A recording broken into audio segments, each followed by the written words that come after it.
Quem prega a palavra, irmãos, sabe que tem alguns textos que, assim, ele sempre tem vontade de pregar. Um foi o Salmo 23, que eu já preguei aqui há alguns domingos atrás. E o Salmo 139 é um dos textos também que eu há muito tempo tenho vontade de pregar aqui na igreja, de expor para a igreja. E eu louvo a Deus por essa oportunidade que tenho nessa noite de compartilhar com vocês esse texto da palavra de Deus que fala tanto ao meu coração. Eu sei que também na vida de alguns aqui também é muito especial. Salmos de número 139, diz assim a palavra do Senhor: Senhor, Tu me sondas e me conheces, sabe quando me assento e quando me levanto. De longe penetra os meus pensamentos, esquadrinhas o meu andar e o meu deitar e conhece todos os meus caminhos. Ainda a palavra me não chegou à língua e Tu, Senhor, já a conhece toda. Tu me cercas por trás e por diante e sobre mim pões a mão. Tal conhecimento é maravilhoso demais para mim, é sobremodo elevado, não posso atingir. Para onde me ausentarei do Teu Espírito? Para onde fugirei da Tua face? Se subo aos céus, lá estás, se faço a minha cama no mais profundo abismo, lá estás também. Se tomo as asas da alvorada e me detenho nos confins dos mares, ainda lá me haverá de guiar a Tua mão e a Tua destra me susterá. Se eu digo, as trevas com efeito me encobrirão e a luz ao redor de mim se fará noite, até as próprias trevas não te serão escuras, as trevas e a luz são a mesma coisa. Pois Tu formastes o meu interior, Tu me tecestes no seio de minha mãe, graças Te dou, visto que por modo assombrosamente maravilhoso me formastes. As Tuas obras são admiráveis, e a minha alma o sabe muito bem. Os meus ossos não Te foram encobertos, quando no oculto fui formado e entretecido como nas profundezas da terra. Os Teus olhos me viram a substância ainda informe, e no Teu livro foram escritos todos os meus dias, cada um deles escrito e determinado, quando nenhum deles havia ainda. Que preciosos para mim, ó Deus, são os Teus pensamentos, e como é grande a soma deles. Se os contassem, excede os grãos de areia. Contaria, sem jamais chegar ao fim. Tomara, ó Deus, desses cabo do perverso, apartai-vos, pois, de mim, homens de sangue. Eles se rebelam insidiosamente contra Ti, e como os Teus inimigos falam malícia. Não aborreço eu, Senhor, os que Te aborrecem, e não abomino os que contra Ti se levantam. Aborreço-os com ódio consumado, para mim são inimigos de fato. Sonda-me, ó Deus, e conhece o meu coração. Prova-me e conhece os meus pensamentos. Vê se há em mim algum caminho mau e guia-me pelo caminho eterno. Vamos orar mais uma vez? Deus, louvado seja o Teu nome. Tu és grandioso, poderoso. E nós pedimos nessa hora, Deus, a iluminação do Teu bendito Espírito. Abre os nossos olhos, abre o nosso coração para entender a Tua palavra. Fala conosco, Deus, nós precisamos ouvir a Tua voz. E o desejo do nosso coração, Deus, é ouvir somente a Tua voz, porque somente a Tua voz nos faz seguir os Teus caminhos. Por isso, Senhor, faz a obra que o pregador não tem condições de fazer. Venha nos convencer da verdade, da justiça e do juízo. Em nome de Cristo, nosso Salvador. Amém. Os psicólogos dizem que o autoconhecimento é transformador. E eu acredito nisso. Porém, não há autoconhecimento que seja mais transformador do que aquele que é fruto da revelação bíblica. Por isso, você não é o que os seus inimigos dizem que você é. Eles não conhecem você. Você não é o que os seus amigos dizem que você é. Os seus amigos também não te conhecem profundamente. Você não é o que a sua família diz que você é. Você não é o que você diz que é. Deus nos conhece profundamente, irmãos, e somente Deus sabe quem nós somos. E sabendo disso, Agostinho, não o Agostinho Carrara da grande família, mas o Agostinho de Hipona, fez uma oração que para mim é muito especial, e presta atenção na oração de Agostinho: que eu te conheça, ó conhecedor de mim, que eu te conheça, tal como sou conhecido por ti. Prestar atenção? Que eu te conheça, ó conhecedor de mim, que eu te conheça, tal como sou conhecido por ti. Por isso o tema da nossa mensagem hoje é o Deus que nos conhece. A Bíblia fala dos atributos de Deus. Atributos significa as características do ser de Deus, quem Deus é. E aí os teólogos eles fazem uma distinção entre os atributos comunicáveis de Deus e incomunicáveis. Deixa eu explicar isso aqui em palavras mais simples. Deus é amor. Nós amamos. Ainda que de maneira imperfeita, Deus comunica esse atributo às pessoas. Deus é misericordioso e nós agimos com misericórdia, ainda que de maneira assim imperfeita. Mas existem alguns atributos que é só de Deus. Por exemplo, eternidade, só Deus é eterno. Por exemplo, todo-poderoso, só Deus é todo-poderoso. Outro exemplo, Ele está presente em todos os lugares, nós chamamos isso de onipresença. Não é isso? O texto de hoje, esse belíssimo texto, ele fala de 3 atributos de Deus. A onisciência de Deus, Deus que conhece todas as coisas, nos mínimos detalhes. O Deus que está em todos os lugares, que significa onipresença. E o Deus todo-poderoso, que tem todo o poder. Primeiro eu quero dividir então o texto seguindo essa ordem, a onisciência de Deus. O texto começa assim: Senhor, tu me sondas e me conheces, sabes quando me assento e quando me levanto, de longe penetra os meus pensamentos. Irmãos, Deus não precisa se relacionar com ninguém para tirar algumas conclusões. Ele não precisa bater um papo com alguém assim. Agora sim, a partir dessa conversa eu conheço um pouco dessa pessoa. Deus sabe o que eu penso. E Deus sabe o que você está pensando nesse exato momento. Já parou para pensar sobre isso? Deus conhece toda a nossa vida e não tem nada que você possa esconder de Deus. Ele conhece o meu andar, o meu deitar e conhece todos os meus caminhos. Não tem como esconder nada de Deus, porque Ele conhece todas as coisas.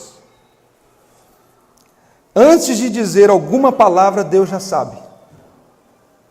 Antes da palavra sair, Ele já conhece.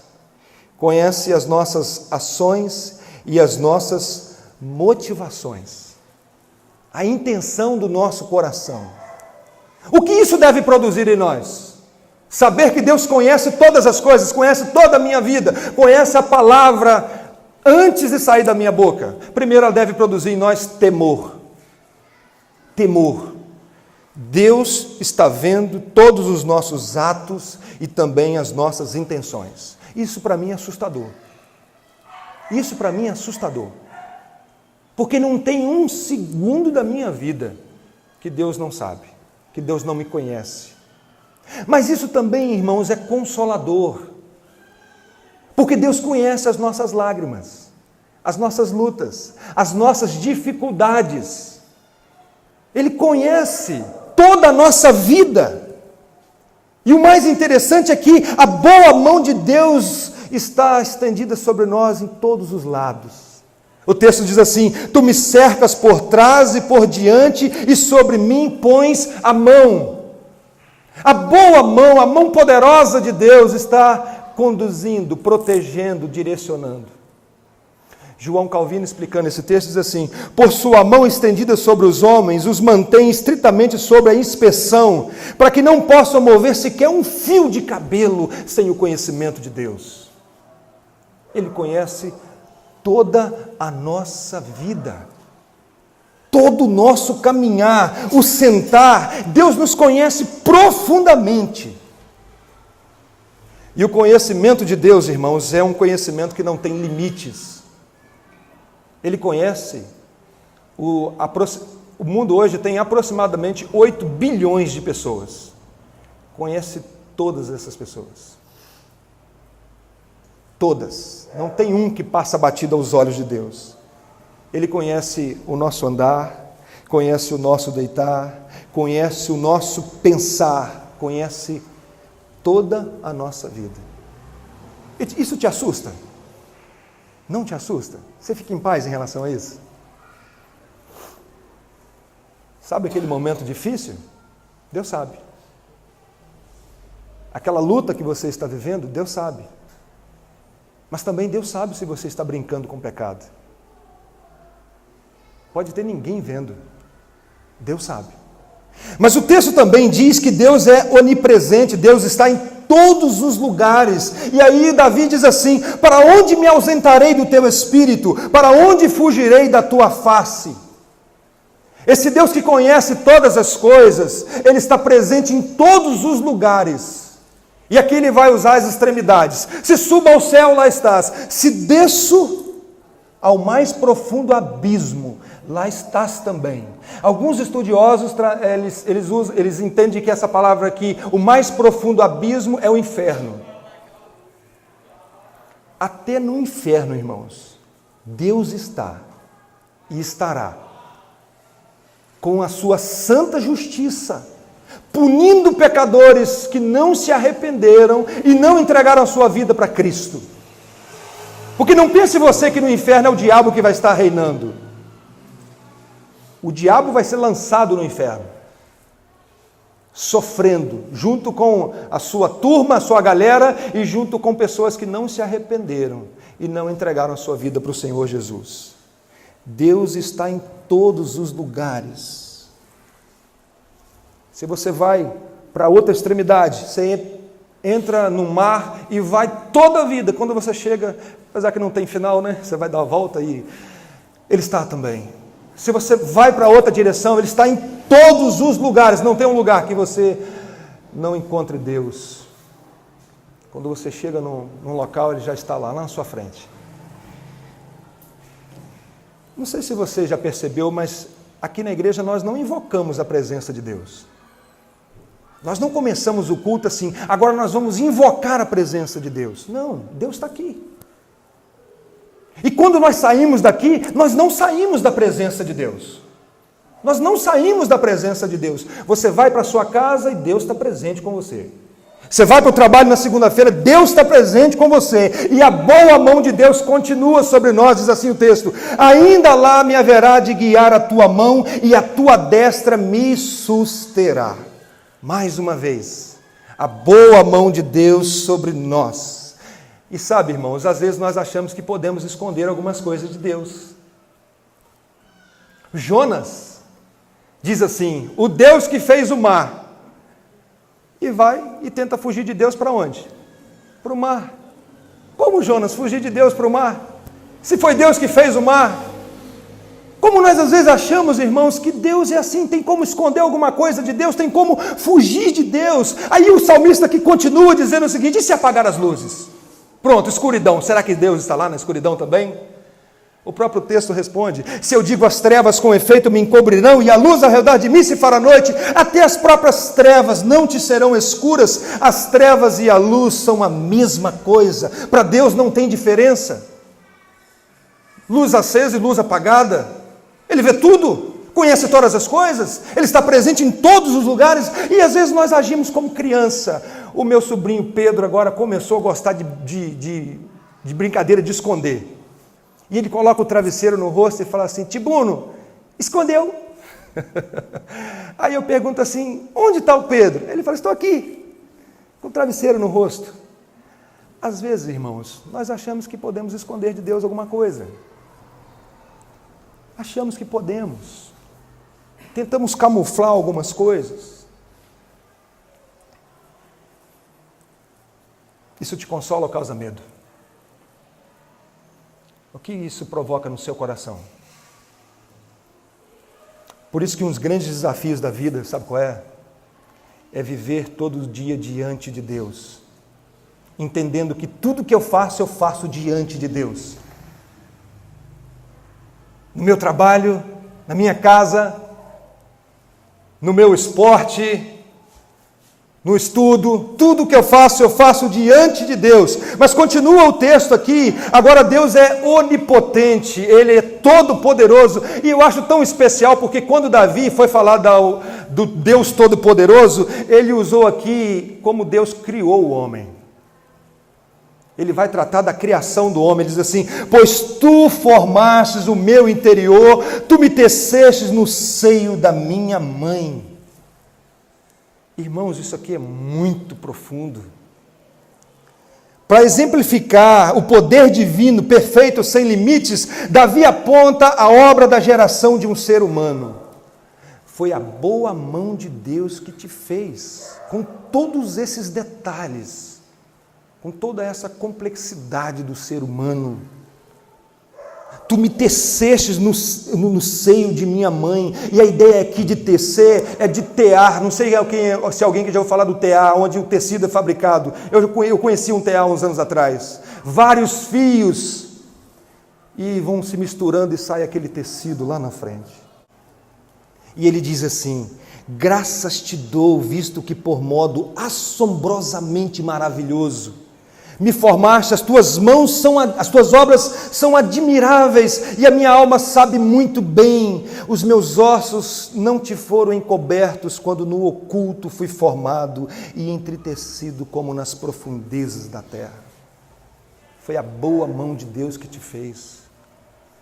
Você não é um acidente. Eu gosto quando Deus responde para Moisés assim, quando Deus chama Moisés para falar com o faraó, e Moisés tentou assim sair daquele grande projeto, e aí Deus fala assim: Moisés, quem fez a boca do homem? Quem fez o mudo, ou o surdo, ou o que vê, ou o cego? Não sou eu, o Senhor? Foi eu que fiz todas as coisas, a minha boa mão, Moisés, que fez isso tudo. Cada célula do seu corpo foi Deus que fez. E diz a Bíblia: os teus olhos me viram a substância ainda informe, sem forma nenhuma, aquela bolinha de sangue. E no teu livro foram escritos todos os meus dias, cada um deles escritos e determinados, quando nenhum deles havia ainda.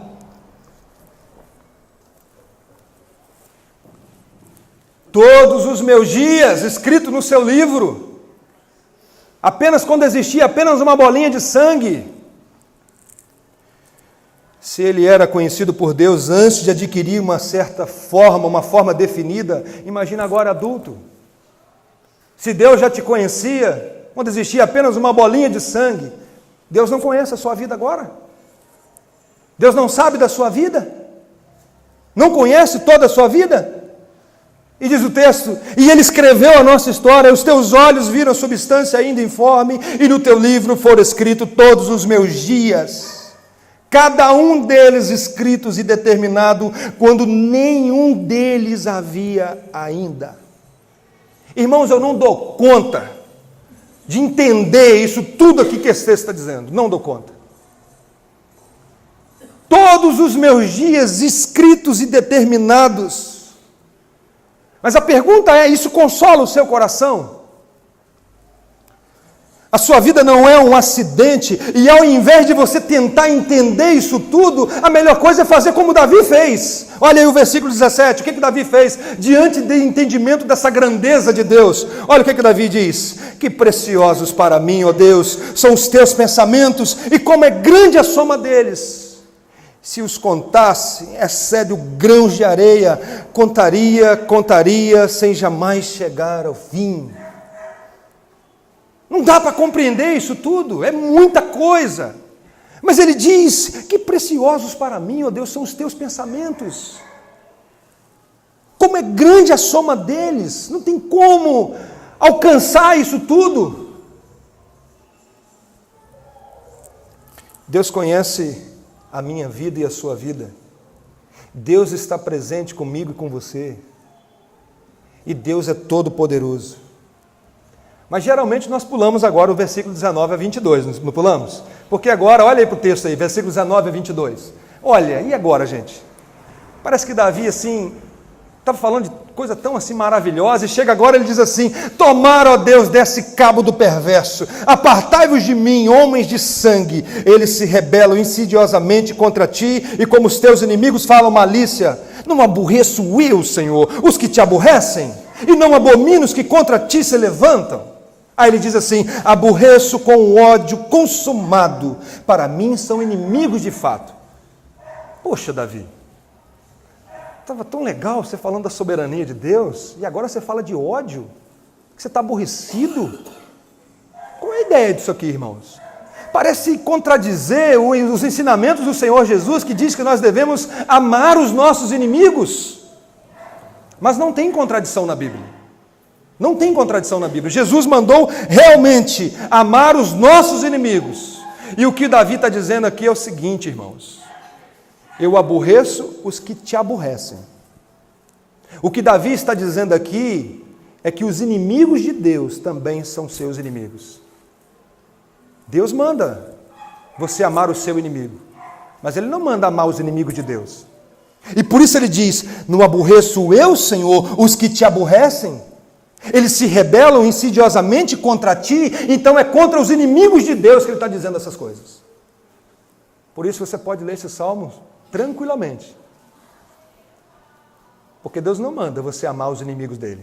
Deus manda você amar os seus inimigos. E os seus inimigos não quer dizer que são os inimigos de Deus. Saiba disso. Não é porque alguém não gosta de você que Deus também, por causa de você, não vai gostar daquela pessoa.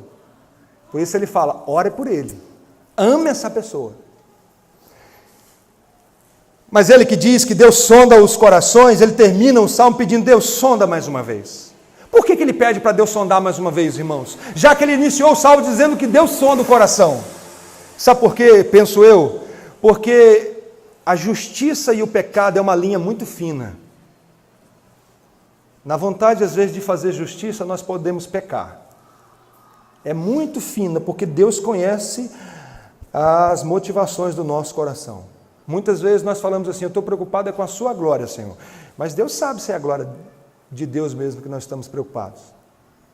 Por isso, mais uma vez, Ele pede: Senhor, sonda o meu coração. Prova-me, conhece os meus pensamentos, vê se há em mim algum caminho mau e guia-me pelo caminho eterno. Davi usou aqui palavras duras, e ele diz assim, ele tem consciência que ele pode ter exagerado, e ele pede: Senhor, sonda o meu coração, vê se há em mim algum caminho mau e guia-me nos caminhos eternos. 3 pedidos, irmãos, que nós precisamos fazer na nossa vida. Deus, sonda o meu coração. Deus sabe, mas é você que precisa saber. Prova-me, e a ideia de provar aqui é uma ideia assim da metalurgia. É isso mesmo? Metalurgia. Trabalha com experimentar o metal, testar o metal, provar o metal, o ouro. E ele pede: Deus, prova-me. Mas ele pede também: Deus, guia-me pelo caminho eterno. Irmãos, essa é uma oração que todos os dias eu acredito que nós precisamos fazer. Sonda o meu coração, Deus. Vê se há em mim algum caminho mau e guia-me pelos caminhos eternos. Eu quero fazer algumas aplicações desse texto para nós nessa noite. Primeiro, o fato de Deus estar em todos os lugares, porque Deus é onipresente, não quer dizer que Deus tem comunhão com todas as pessoas. Comunhão, que eu digo aqui, é uma relação de paternidade. Deus está em todos os lugares, é verdade, mas não quer dizer que todos têm uma comunhão profunda com Deus. Porque às vezes as pessoas podem usar assim: não, mas Deus está em todos os lugares. Sim, verdade. Mas não quer dizer que Deus tem uma comunhão de paternidade, um relacionamento de paternidade com todas as pessoas. Jesus disse que Ele veio para os seus, e os seus não o receberam. Mas todos quanto o receberam, deu-lhes o poder de serem feitos filhos de Deus. Só tem essa relação íntima com Deus, com esse Deus soberano, todo-poderoso, através de Jesus Cristo. Reconhecendo Jesus como o Senhor e Salvador da sua vida.